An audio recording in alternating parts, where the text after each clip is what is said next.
Bueno, pues Jesús Argumedo, que es miembro de nuestro grupo, un miembro bien activo, nos va a hablar de las legislaciones más innovadoras respecto a temas de accesibilidad. Nos va a hacer una brevísima introducción porque luego ya pues haremos llegar unos informes mucho más detallados. Gracias, Jesús, y adelante. Gracias, Isidro. Buenos días a todos. La humanidad es tan pequeña en comparación al universo que tener una discapacidad es un problema y tiene una importancia menor. Esto lo dijo Stephen Hawking, que además redactó el prólogo del primer informe mundial de discapacidad de la Organización Mundial de la Salud en 2011. Y lo que él quiere decir con esto es que es un compromiso de todos el poder proporcionar todos los recursos que hagan 100% accesible la vida en el día a día para las personas con discapacidad, y que sea algo tan insignificante tener una discapacidad, siendo que formamos parte de la inmensidad de esta sociedad que hemos creado y que a la vez es tan vital y tan grande y al mismo tiempo tan pequeña en la inmensidad del universo que nos rodea.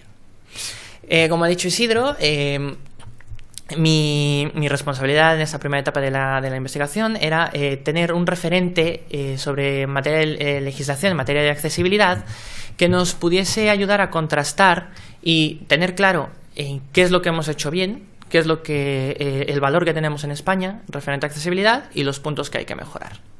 Para hablar de materia de legislación a nivel internacional, primero tenemos que recurrir a aquellas instancias que publican o dictaminan aquellas recomendaciones para una mejor legislación en todos los países miembros, y hablo de Naciones Unidas. Ya se tenía la Carta de Derechos Humanos, pero no se tenía algo específico sobre discapacidad. Entre 2002 y 2004 se trabajó en un texto, el cual se aprobó en 2006, y que dicho texto daría origen a la Convención Internacional de Personas con Discapacidad.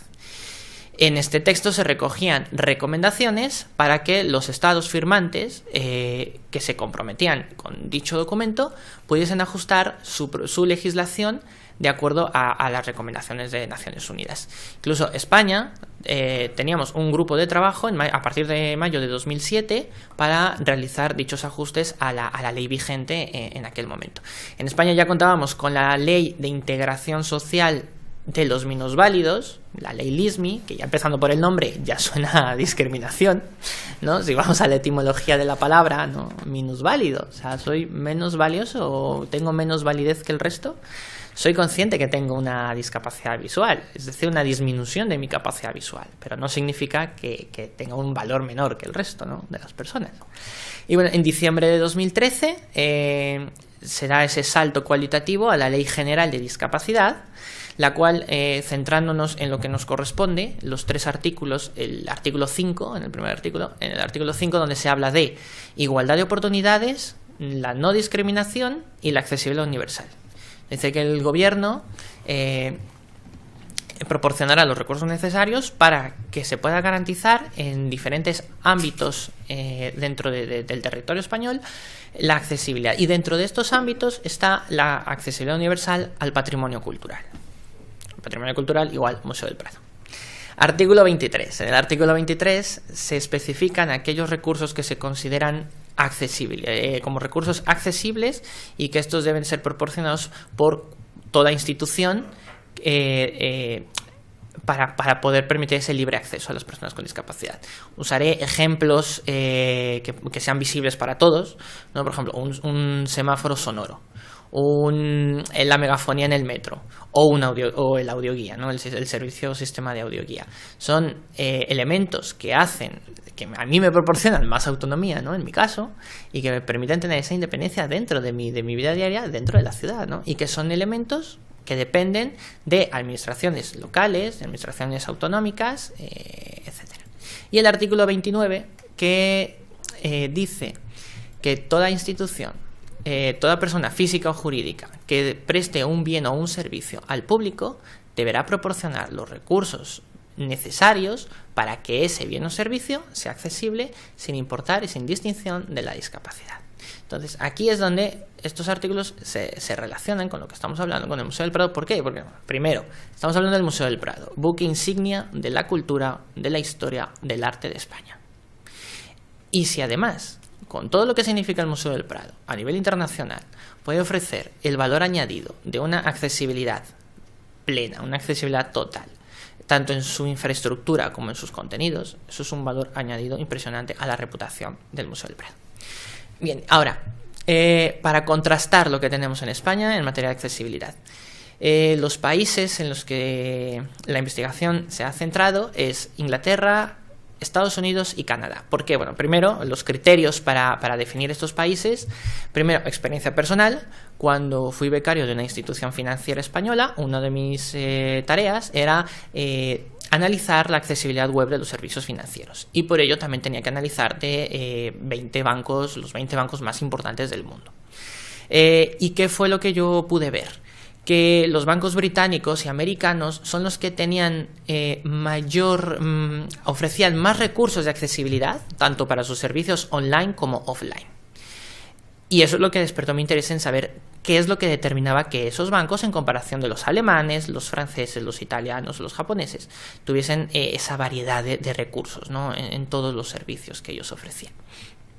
Otro criterio también que se tenía en cuenta es, aunque es cierto que hay estudios donde la calidad de vida está valorada mejor que en otros países, ejemplo, los países nórdicos o Japón, la oferta cultural y el volumen de turismo que puede tener Inglaterra o Estados Unidos no se puede comparar con el de otros países. Y también otro criterio fue que en el Informe Mundial de Discapacidad, en el que he citado anteriormente, se reconoce que la calidad de vida de las personas con discapacidad es mayor en los países desarrollados. Y bueno, del G20 pasamos al G7 y dentro del G7 está Estados Unidos, Inglaterra y también Canadá, aunque es verdad que Canadá en todos los criterios anteriores, por ejemplo, el criterio que dije, ¿no?, de los bancos más grandes del mundo, es verdad que no tienen instituciones financieras a nivel internacional que esté presente en todos los continentes como Estados Unidos o los bancos británicos. Sin embargo, están muy adelantados en materia de diversidad, inclusión y accesibilidad. Como ejemplo, me gustaría decir que en Canadá, en la ciudad de Toronto, se tiene un plan estratégico 2005-2025 en el que la ciudad se compromete a contar con la accesibilidad universal. No solamente hablemos de un metro con megafonía o de semáforos sonoros, no, sino que todos aquellos organismos, empresas, pymes, grandes empresas, museos, centros recreativos, centros culturales, que absolutamente todo cuente con un mínimo de recursos para permitir la accesibilidad, para poder ofrecer la accesibilidad universal para todos los ciudadanos de la ciudad de Toronto. En Estados Unidos, en materia de legislación, desde la década de los 60 ya se contaba con la ley ADA, que en inglés es Americans Disability Act, la ley de americanos con discapacidad, la cual dentro de esta ley se encuentra la ley ABA, la ley de barreras arquitectónicas. Me llamó la atención que esta ley es responsabilidad de 4 departamentos, entre ellos el Departamento de Defensa de los Estados Unidos. Ya para que una ley que hable de barreras arquitectónicas y que uno de los responsables es el Departamento de Defensa de los Estados Unidos, significa del valor que le dan a la total accesibilidad. Estamos hablando de la década de los 60, primero a todas las instituciones de gobierno, locales o federales. Esta ley fue evolucionando. En la década de los 90 ya se hablaba de una accesibilidad a servicios como telecomunicaciones o servicios financieros, y en 2010 esta ley fue actualizada y donde ya se contemplaba que la accesibilidad, además, era responsabilidad y era una obligación de aquellas instituciones públicas del gobierno local o federal. También dice que la accesibilidad debe ser proporcionada por cualquier institución u organismo que ofrece un servicio al público, sea una institución de administración pública o privada. Es decir, aunque no se especifica museos, pero obviamente está dentro de esta condición. En Reino Unido también encontramos una ley ya desde leyes que además están sustentadas en la Carta de los Derechos Humanos, pero es cierto que en 2010 se hizo una actualización donde va más allá de hablar de accesibilidad e inclusión de la discapacidad, sino de todos los grupos que a priori pueden parecer minorías o grupos vulnerables dentro de la sociedad. Es decir, que no se distinga de discapacidad, religión, raza, color, género u orientación sexual. La ley de igualdad, la Equality Act, que fue, como he dicho, actualizada en 2010, al igual que en Canadá y Reino Unido, tienen similitudes, porque, como he dicho, se sustentan en la Carta de los Derechos Humanos, y que además en Canadá cada provincia es libre de poder modificar, actualizar su legislación de acuerdo a las necesidades de su población. Y porque digo que algo que también llama la atención es que en estas actualizaciones también se declara que se han actualizado de acuerdo a las recomendaciones de la Convención Internacional de los Derechos de las Personas con Discapacidad.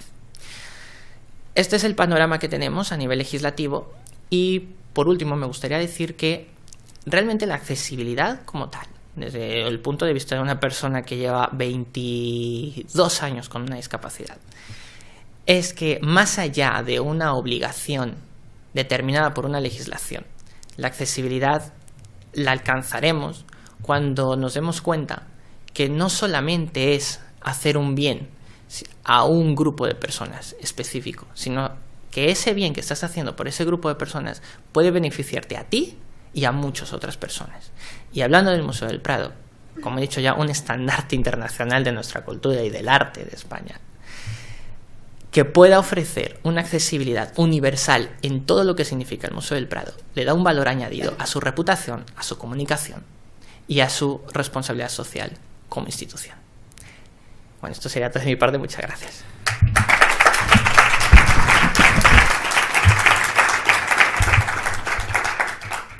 Pues muchas gracias, Jesús. Interesantísimas tus aportaciones.